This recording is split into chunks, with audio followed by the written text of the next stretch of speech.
everyone, thank you for joining me. This is Jackie Williams. In this video, I want to share with you 4 different ways to make a night sky. And I'm going to be using the Light and Wonder bundle. It's a stamp set with words and then dies with kind of different background mountain ranges, water, and some tree dies as well as some clouds. And then we have the beautiful Lights of Aurora papers, which I'll show you how those go together. And you've got some different prints in there like that. And then I only have the purple ones, but there are 4 colors in the gems, but I've actually used them all for another project. But they're like this and they're frosted and they're very pretty. So let's start with our first way to make a night sky. I'm just going to demonstrate on a piece of basic white, and I'm going to use Fresh Freesia, Berry Burst, Gorgeous Grape, and Night of Navies. And I'm going to use the same colors on all of the samples so that you can kind of see how it looks even with the same colors. Now I did need this. I'm going to create a mask, and what I've done is I've used my circle punch and a post-it note. And I've punched the circle, and then you go back and you punch it one more time to create the little crescent moon shape. I actually have a couple of post-it notes there because punching one post-it note doesn't work very well. And I'm just going to create a little mask here. All right, now I'll start with my Fresh Freesia, and I have a blending brush for each color. And the Fresh Freesia I'm going to do along the bottom. I'm not going to worry too much about getting the color super even. I mean, somewhat, but don't stress too much about it. Then I'll use Berry Burst. I'm going to leave these open because I'm just going to keep using them for the different samples. And this one I will blend just across the top of that Fresh Freesia. This is quite a rich color, so I suggest taking a little bit off. Okay, and then go for Gorgeous Grape.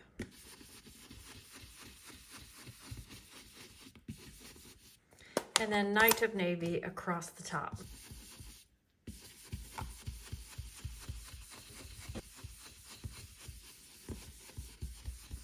I'm not stressing about those darker little streaks because I'm just going to go in with an old sponge and my Memento Black and just go around the edges. I could use a blending brush for this. I just don't happen to have a blending brush dedicated to the black, so I just use one of these.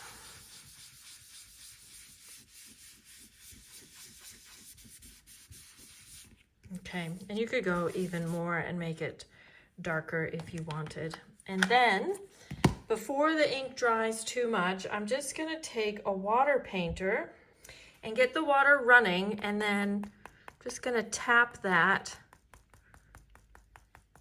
so I get some splatters of water on the ink. That's pretty good. And then we'll take away the mask. Just let that water dry. And can you see how it's diluting that ink a little bit so you get some speckles? You could even splatter some white ink on, which I could do that. I've got some right here. There we go.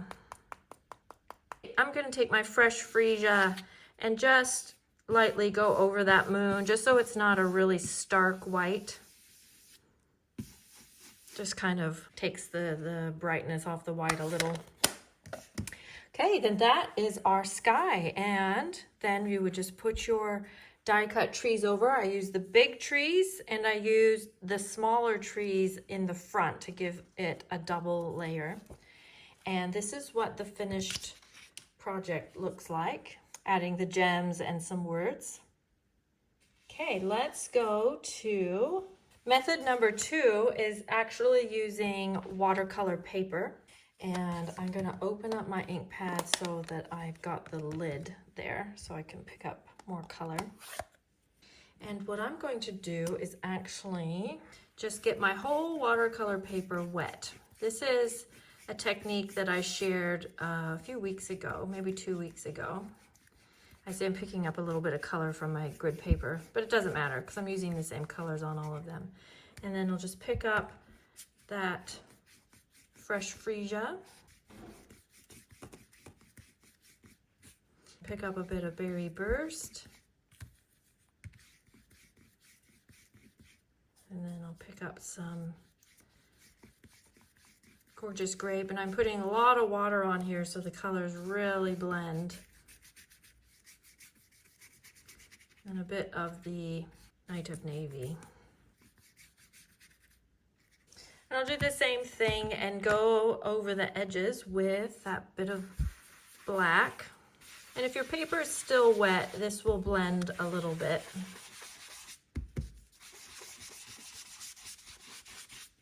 Okay, then you see how that looks with the trees on there again. Now my finished sample, I put the colors on a bit deeper than on the sample I just made, and I also splattered a bit of that white ink in the background and added gems and some words, but otherwise kept it very simple. Now for the next technique, I'll go back to using the white cardstock, and I'm actually going to use direct to paper. So what I'm doing is I will just use the edge of the ink pad and drag it down with the fresh freesia. Now I just want the fresh freesia to show more at the bottom, like this. So I'm just using that edge. I'll leave that there. I'm actually gonna go up from the bottom a little bit with the, with the berry burst. If you find it feels sticky, it's because you're pressing a little too hard with the ink pad. It's just very, very light. I wouldn't even say pressure at all. And now I'm gonna go in with the gorgeous grape. And then the Night of Navy just partway down at the top. And then again, if you would like, you can go around the edges with a bit of the black, although it's very, very dark at the top anyway. So I think that's probably pretty good as it is. And then you'll see how this will come out looking like this. You could even splatter this with some water too if you want to get a few little stars. Okay, I'll show you the finished one. Looks like this. And I've just cut a circle out of white and just tucked it behind the tree. So I didn't mask that one. That's actually a little punch or die cut.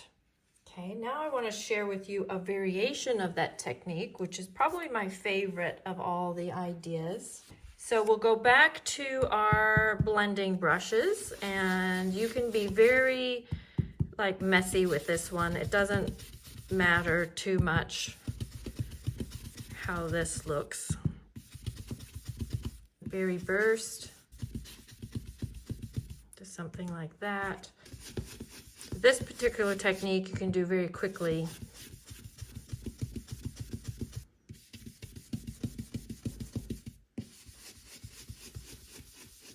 So you'll end up with a kind of stripy sort of a mess like this. And next we're going to take our Memento black ink pad again, and now we're going to run stripes horizontally using the edge of the ink pad again. And again, very light pressure. I would even say don't even put pressure on it, just let it, the weight of the ink pad case itself, be about all you need. So I'll just show you what it's going to look like. You're going to get these stripes running through it. And turn it around, do the other side, until you are happy with the look. I'm happy with that. Okay, so you'll end up with something that looks like this. And this looks quite stunning with the trees in the front. So this is my finished one. Added a little punched out crescent moon, punched exactly the same way as I showed you with the Post-it notes. You punch the circle, move the punch a little bit, and then you get that little crescent shape. Then I wanted to show you this one that's kind of a variation. It's basically the same thing. I've used ink dragging, but I've just used black and with no color at all and gone from the top down. This was my daughter Sophie wanted me to try it with just black and white. So that's a good look too. And then the final idea is actually just to use these beautiful printed papers. So that's what it looks like with the printed papers behind. But when your papers run out, now you have all these other ideas that you can play with. So here are the different methods. This is ink with a bit of water splattering. Then we have the watercoloring. We have the ink pad dragging. We have the blending with the black ink pad dragging. And then we have just the black ink pad, and then we have using the designer series papers. And I intentionally used all similar colors so you could more clearly see the different effects that you can get just using your ink pads and some basic tools. Now, I also wanted to share with you, this project was designed by Nicole Johnson and Yvonne Walker, both in Hamilton, using the dies as a bit of a mask to create a different looking background. And then this project that I've created, done in lighter colors, suitable for a baby card even with this one. And I've used those cloud dies as masks. Now this is one of the 12 projects that is in the Lights of Aurora video class, and the link is in the video description if you would like to download that for 12 project ideas with measurements and instructions. Thank you so much for joining me, everyone. I hope you enjoyed that video. Please leave me a comment, share with a friend, and of course subscribe. This is Jackie Williams, and I'll see you next video. Bye-bye.